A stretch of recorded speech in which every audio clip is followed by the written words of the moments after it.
ارادہ ملک کا بادشاہ، ملک کا حکمران ابھی اس بات کا ارادہ کرتا ہے، وہ جھوٹے منہ کہتا ہے، جھوٹے منہ میں اس ملک میں اللہ کے حکموں کو پورا کروں گا، اللہ کی مدد براہ راست اس کے ساتھ ہو جاتی ہے۔ جھوٹا ارادہ، اس کا کوئی ارادہ نہیں ہے۔ جب ہم کہتے ہیں نا حسبی اللہ، سوچے سمجھے بغیر ہم کہیں نا حسبی اللہ، بس اللہ میرے لیے کافی ہے، اللہ کافی ہو جاتا ہے۔ حسبی اللہ لا الہ الا هو علیہ توکلت وہو رب العرش العظیم۔ میرے دوستو، یہ وہ دعا ہے جو دن میں اگر کوئی 7 مرتبہ شروع میں اور 7 مرتبہ شام میں اس دعا کو پڑھ لے پورے دن کے لیے، اور یہ وہ واحد دعا ہے جس کے بارے میں اللہ کے نبی نے فرمایا یہ میرا کوئی امتی اگر دھیان کے بغیر بھی پڑھے گا اللہ سارا دن اس کے ساتھ ہو جائیں گے۔ حسبی اللہ، میرا اللہ میرے ساتھ ہے۔ کبھی اکیلے میں بیٹھنا،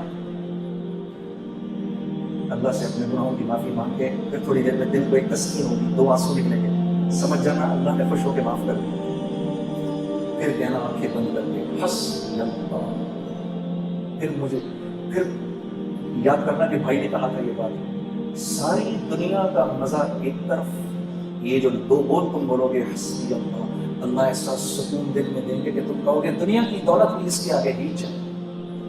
حسبی اللہ۔ تو ہمارا مسئلہ نیکیاں کرنا نہیں ہے، نیکیاں تو ہیں، دیکھو اتنا بڑا مجمع آ گیا جمعہ پڑھنے کے لیے، باہر بھی کتنے بیٹھے ہیں۔ ہمارا مسئلہ نیکیاں کرنا نہیں ہے، ہمارا مسئلہ برائی سے بچنا ہے۔ برائی سے نہیں بچا جاتا۔ برائی سے بچنے کا کیا مطلب ہے؟ کیا گناہ نہیں ہوں گے؟ نہیں، گناہ ہوں گے۔ برائی سے بچ، متقی کون ہے؟ وہ جو گناہ نہیں کرتا؟ نہیں، متقی تو وہ ہے جو گناہ کرتا ہے فوراً معافی مانگ لیتا ہے، یہ متقی ہے۔ گناہ کیا معافی مانگ لو، اللہ مجھے معاف کر دے، معاف ہو گیا، پھر گناہ ہوا، یا اللہ مجھے معاف کر دے، پھر معاف ہو گیا، یا اللہ معاف کر دے، کرتے کرتے کرتے اللہ رب العزت ایک وقت آتا ہے، اللہ فرماتے ہیں میرے بندے جب دیکھتے ہیں کہ تو معافی مانگ کے تھکتا ہے یا ہم معاف کر کے تھکتے ہیں، تو معافی مانگ مانگ کے تھک جائے گا، ہم معاف کر کے نہیں تھکیں گے۔ یہ تو ہم اللہ کو پہچانتے نہیں۔ آپ دیکھو یہ اسکول میں تو سبھی گئے ہیں، 8 بجے کا ٹائم، بھائی 8 بجے اسکول میں جانا ہے، 8 بجے نہیں پہنچو گے تو کیا ہو جائے گا؟ گیٹ بند ہو جائے گا، اس کے بعد گھسنے دیں گے اندر؟ نہیں گھسنے دیں گے، چلو بھائی باہر نکلو، دس گھر جاؤ۔ اب ادھر مؤذن اذان دیتا ہے، اللہ اکبر اللہ اکبر، اس رب سے بڑا کوئی نہیں ہے، یہی سب سے بڑا ہے۔ اذان ہو گئی، اذان کے بعد اللہ رب العزت کا حکم آنا چاہیے تھا، چلو بھائی بند کرو، مسجد کو بند کرو، کوئی مسجد میں نہیں داخل ہوگا۔ تو مؤذن سے کہا رک جاؤ رک جاؤ، ابھی تو میرے بندوں نے اذان سنی ہے، انہیں 15-20 منٹ تو دو، میرے بندے کاموں میں لگے، ابھی آئیں گے، میرے بندے ابھی آئیں گے، مسجدوں کے دروازے کھول دو، کیونکہ مسجد میری رحمت کی جگہ ہے، میرا گھر ہے، ابھی میرے بندے آئیں گے، کوئی بات نہیں اگر تھوڑی دیر ہوگی تو، ابھی تو یہ آئیں گے۔ 15-20 منٹ کے بعد نماز کھڑی ہوئی، اللہ اکبر اللہ اکبر، قد قامت الصلاۃ قد قامت الصلاۃ، نماز کھڑی ہونے لگی ہے، نماز کھڑی ہونے لگی ہے۔ اب تو کیا دینا چاہیے تھا اللہ کو، مؤذن کو، چلو جاؤ اب جا کر گیٹ پر تارے لگا ہونا چاہیے تھا۔ بھائی سمجھ میں آنے والی بات ہے نا، 8 بجے اسکول بند ہو گیا، اب نہیں آ سکتا کوئی اندر، تو اللہ کو اسکول سے بڑا ہی ہے، لیکن نہیں، تالے نہیں لگانا، کوئی بات نہیں، تمہاری نماز کھڑی ہوگی، پیچھے سے میرے بندے آ رہے ہیں، کھول کر دو۔ اتنے میں جناب بھائی پہنچے، اللہ اکبر، مولانا نے پڑھنا شروع کیا، الحمدللہ رب العالمین الرحمن الرحیم۔ بھائی پہنچ گئے، یا اللہ میں کیا کروں؟ چپ کر کے کھڑا ہوا ایسے پوچھے، یا اللہ میری تکبیر اولا مل جائے گی، مل گئی۔ رکوع کے اندر جانے لگے، رکوع میں چلے گئے، پیچھے سے دوسرے بھائی دوڑے ہوئے آئے، یا اللہ میں کیا کروں؟ چپ کر کے کھڑا ہو جا، یا اللہ میری نماز، چپ کر کے کھڑا ہو جا، نماز مل گئی۔ 2 رکعت گزری، تیسرے بھائی آئے، یا اللہ کیا کروں؟ چپ کر کے کھڑا ہو جا، تیری بھی نماز ہو گئی۔ تیسری چوتھی رکعت کے اندر لوگ بیٹھے ہوئے ہیں، میں دوڑا پہنچا، یا اللہ میں کیا کروں؟ چپ کر کے کھڑا ہو جا, بیٹھ جا, تحیات پڑھ لے, اور سلام پھیرنے کے بعد جتنی تمہاری رکعتیں رہ گئی کھڑی ہو کے پوری کر لو, میں نماز قبول کر لوں. اتنے میں یہ ایک بھائی بہت بھاگ کے گیا, جب سلام پھیرا, یا اللہ میری نماز رہ گئی. تو میرے نبی کا ارشاد ہے, کوئی نماز کے ارادے سے مسجد آئے اور اس کی جماعت چھوڑ جائے, اللہ اس کو پوری جماعت کا اجر دیتا ہے. ایسا اللہ ہے میرا. شیطان کو 2 دفعہ اپنے آپ کو دھوکہ دینے مت دو.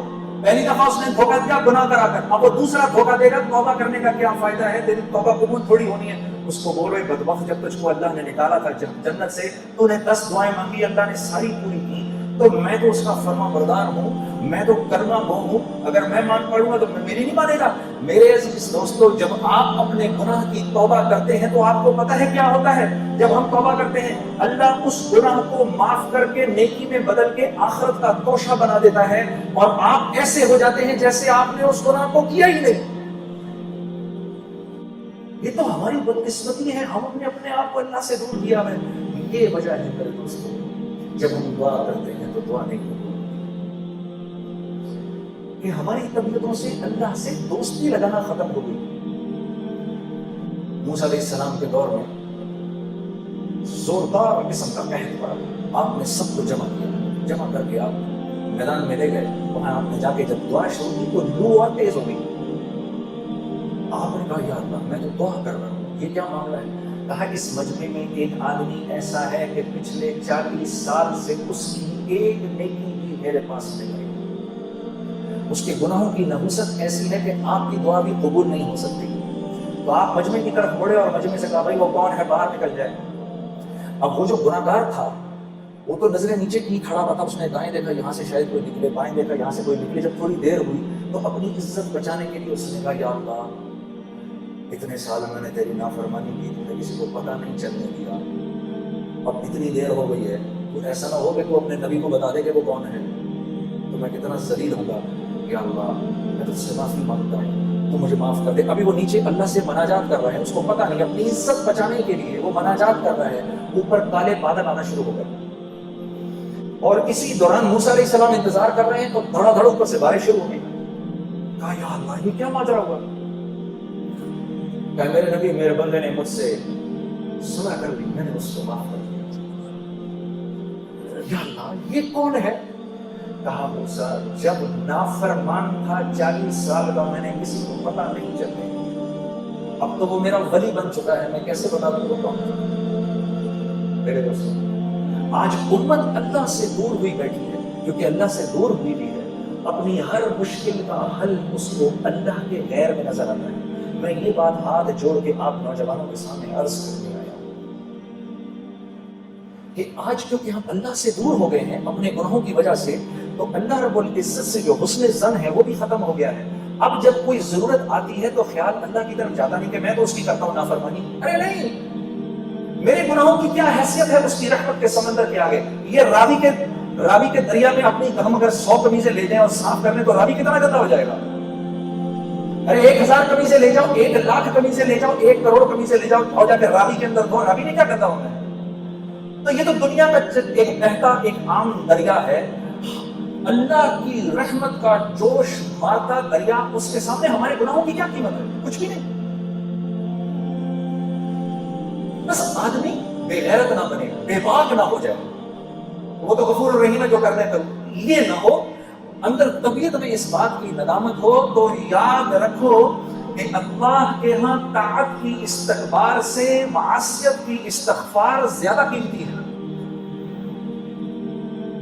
ہاں میرے دوستوں, آخری بات آپ سے عرض کرتا ہوں. دیکھو 5 باتوں کا خیال رکھنا, ٹھیک ہے, 5 باتوں کا خیال رکھنا. یہ اللہ کے نبی صلی اللہ علیہ وسلم کے سامنے مہاجرین کی جماعت بیٹھی ہوئی تھی, اور یہ مہاجرین کی جماعت کون ہے؟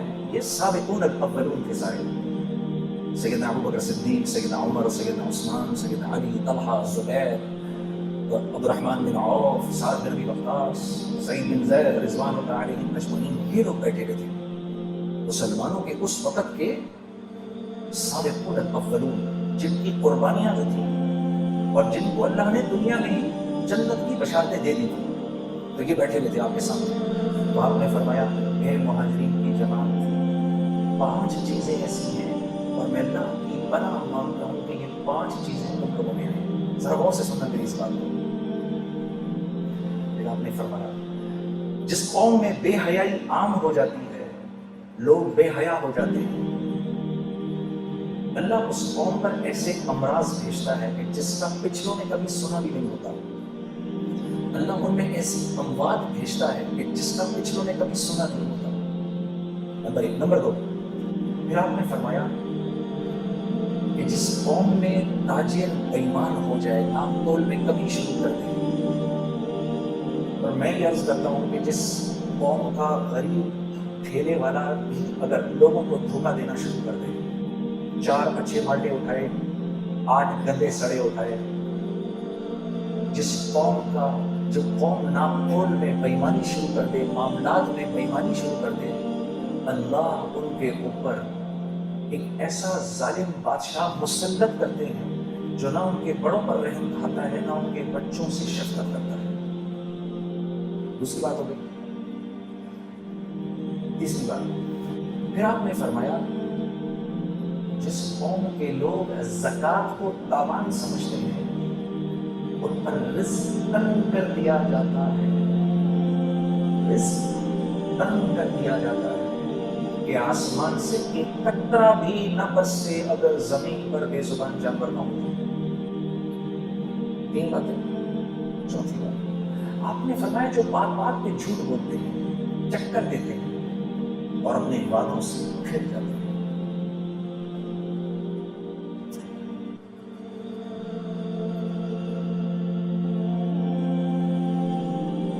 یہ گھر ہم آپ کو 50 لاکھ میں بنا کے دے دیں گے، اس کی قسطیں دیں. آپ 50 لاکھ کے مطابق قسطیں دیں. جب گھر دینے کی باری آئی، سر بات یہ ہے کہ وہ تو مطلب کی بات کی خرچہ تھوڑا بڑھ گیا. اب آپ کو پوزیشن تب ملے گا جب اس کے اوپر 15 لاکھ اور دیں گے آپ. کیوں؟ کیونکہ اب اس گھر کی قیمت مل رہی ہے 70 لاکھ. ہم تو سر اس کے تو 70 مل رہے ہیں اس وقت، ہم تو پھر 5 چھوڑ رہے ہیں آپ کو. اف، یہ میرا آنکھوں دیکھا حال ہے. وعدہ خلافی، وعدہ خلافی، وعدہ خلافی. کبھی یہ بھی تو کر کے دیکھو. جنید صاحب، یہ میں کیونکہ آپ کو اگری کر گیا تھا، پہلے آپ کو زبان دے گیا تھا، 25,000 روپے مہینے پہ میں اس جگہ کی آپ کو زبان دے گیا تھا. بعد میں میرے پاس آیا ایک آدمی مجھے 28 دے رہا تھا، لیکن مجھے اللہ سے حیا آئی کہ میں آپ کو زبان دے چکا ہوں، میں آپ ہی کو دوں گا. یہ 25,000 کی چابی آپ کے ہاتھ میں ہے. ارے میرے دوستو، ہم کوانٹٹی نہیں دیکھتے، ہم کوالٹی دیکھتے ہیں. کیونکہ اللہ پوچھے گا مال کہاں سے کمایا، کہاں خرچ کیا. لا الہ الا اللہ. ہم کوانٹٹی نہیں دیکھتے، ہم کوالٹی دیکھتے ہیں. جو زبان سے پھر جائے گا.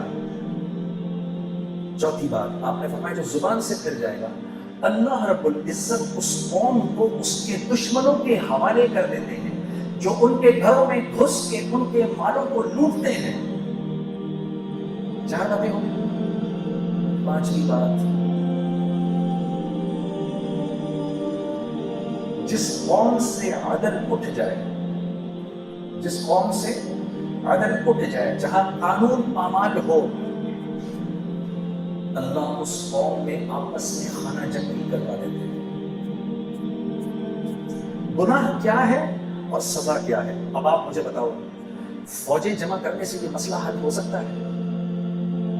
میرے نبی پہلے تو یہ بتاؤ، نعوذ باللہ من ذالک، میرے نبی کی بات غلط ہو سکتی ہے؟ یہ میں نے 5 چیزیں آپ کو بتائیں. بتاؤ ان 5 چیزوں کے ٹھیک ہونے کا تعلق میری ذات سے ہے یا پولیس اور فوج یا ایلیٹ فورسز سے ہے؟ کس سے ہے اس بات کا تعلق؟ کس سے بھائی؟ میری ذات سے. میں ٹھیک ہو گیا، یہ سارا معاملہ ٹھیک ہو جائے گا. بس یہ گزارش میں آپ کے سامنے کرنے آیا. اللہ آپ لوگوں کو بہت بہت جزائے خیر. السلام علیکم ورحمۃ اللہ.